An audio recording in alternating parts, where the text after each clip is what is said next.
Hello and welcome to another video from me, Rough Swordsman Wargamer. It's an open the box and it's another game in one of my favourite series. It is Stalin's Triumph from the Nations at War by Lock and Load Publishing. Now this isn't in shrink wrap. It was when I bought it and I got it off the old Tinternet, brand new, so very lucky. But I've taken the shrink wrap off because I wanted to check if it was the updated version with the corrected counters and rules and things, and yes it is. So very lucky indeed. So what's all this about? Clash of armour on the Eastern Front. In a clash of the giants, the Soviet Red Army defends the motherland against its German invaders from such fearsome formations as the 2nd SS and 11th Panzer Divisions. Centred on the area of Kursk in 1943, Stalin's Triumph contains scenarios depicting the fighting in and around the northern and southern flanks of the battle. A battle that proved to be the largest tank battle in history. Stalin's Triumph is a complete game in the Nations at War series. The game includes Soviet units such as the famed Animal Killer, the Su-152, and the workhorse of the Soviet Army, the T-34. For Germany, there's a wide array of hardware such as Tigers and Mark IVs, but also unique vehicles such as the Flame Panzer and the dreaded Elephant. Also included are new rules for tank riders, commissars, fighter planes, Goliaths and rockets. Battles depict action around such famed areas Prokhorovka and Ponyri. I don't know how to pronounce that. It's World War II and the nations are at war. Right. Just about to tell you what was in the box, but because of the upgrade, it's different. You'll see that when we open the box. But complexity is 5 out of 10 and solitaire playability is 7 out of 10. 1 to 2 players, playing time 2 to 4 hours. Game credits: producers David Heath, Blackwell Hurd, lead game design and development Sean Druelinger, module design Sean Druelinger, art director Mark von Marshall, counter art Mark von Marshall, as well as the map art and the box art and design David Heath and Blackwell Hurd. So let's open the box. If you haven't played this before, I would highly suggest you do. Have a go, because this is a cracking game. I love it. So we've got the core rules version 3. Let's get that open. Let's just move that out the way for a moment. So here are the rules. The rules aren't too difficult, so you can get playing in next to no time, but it's great fun. There's all the counter details.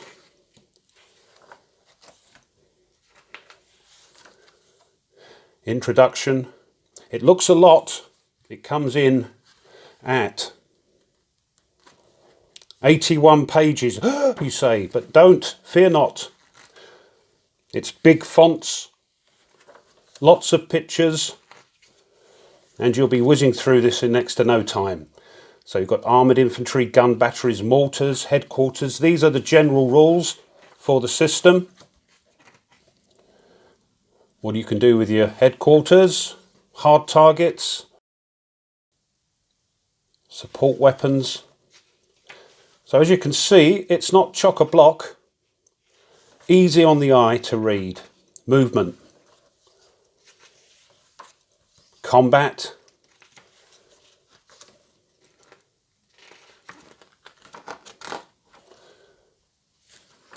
opportunity fire, assault combat, overrun, line of sight, defensive measures,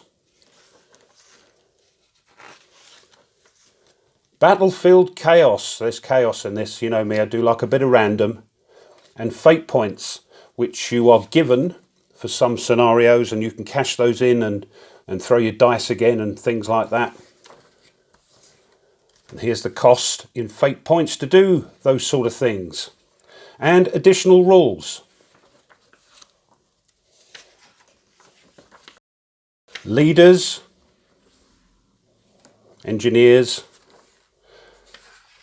Overwatch, map updates that occurred from the previous editions, scenario details, and there we are, that's the rules. Then you've got a battle generator, and all the help you need online and otherwise. Gimpy Gamer's done a complete video boot camp on this series. And these are just a duplication of the player aids, rules summary, and an index. So you see, not that bad at all. Here's the turn record track and a rules reference. This is very handy. So once you've got the rules sort of in your head, you can just work your way through this. Concealment, augmented ability, and there we are, we've got here. Bridge demolition, battlefield chaos, artillery barrage summary, and aircraft combat summary. Next is the module and scenario booklet, version 3.0. And once again, glossy full colour. And crikey, all those scenarios and some campaign scenarios, corrections and clarification credits. So it'll go through the special rules for this module. And then after that, so not a lot of that, that's 9 pages. And then we're into the scenarios with the map you'll need, order of battle. And this is a walkthrough. They had this in White Star Rising. It's the tutorial scenario. So if you've not played before and you fancy a bit of East Front tactical platoon level combat, then this will walk you through. And then here's the other scenarios with the maps you need, and so on. Loads of them.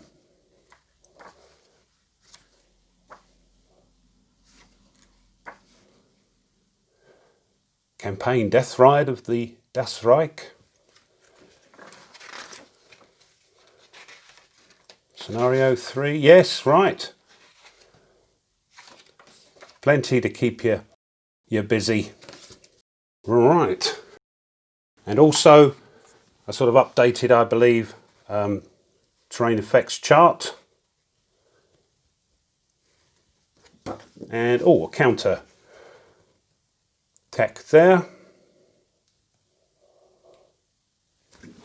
And also included is a set of cards of the formations, because in days of yore it was chip pull. You can still do that, by the way, if you prefer that, or you use these formation cards.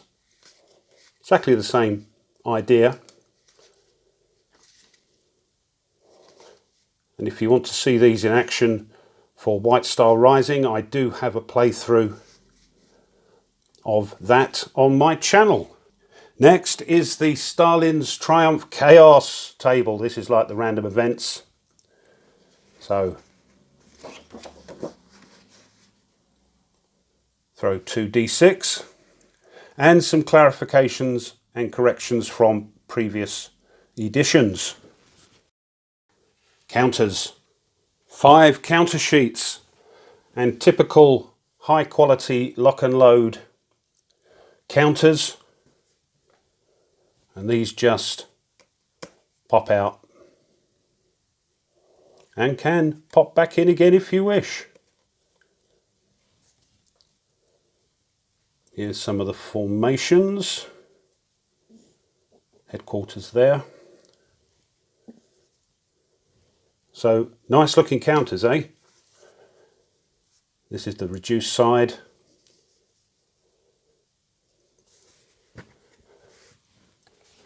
Nice thick counters. Here are the Russians. Lots of infantry. Oh, see, they pop out.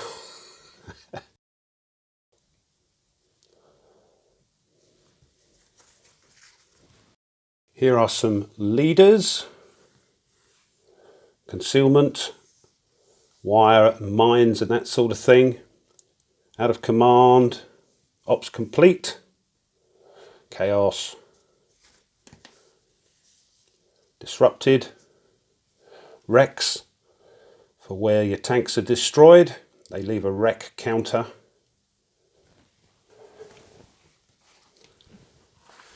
Number 4, we've got some Germans. Acquisition counters, end turn. These are what you pull if you don't want to use the cards. Turn marker, rocket barrage. And the German leaders here.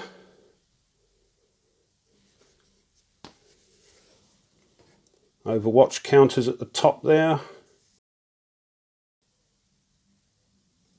Great. And the last counter sheet. Looks like we've got some SS here and some army. They're already reduced by the looks of it.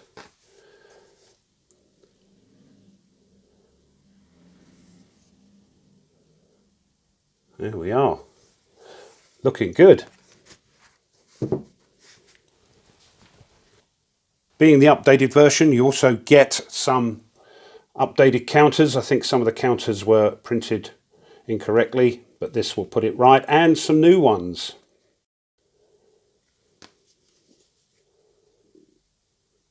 There we go. There's also a couple of these formation cards, and if I remember rightly, I think they were sort of an experiment because they've got different backs on them. But you can use them because they've got different values for the formations there if you wish. But you don't use them if you don't want to.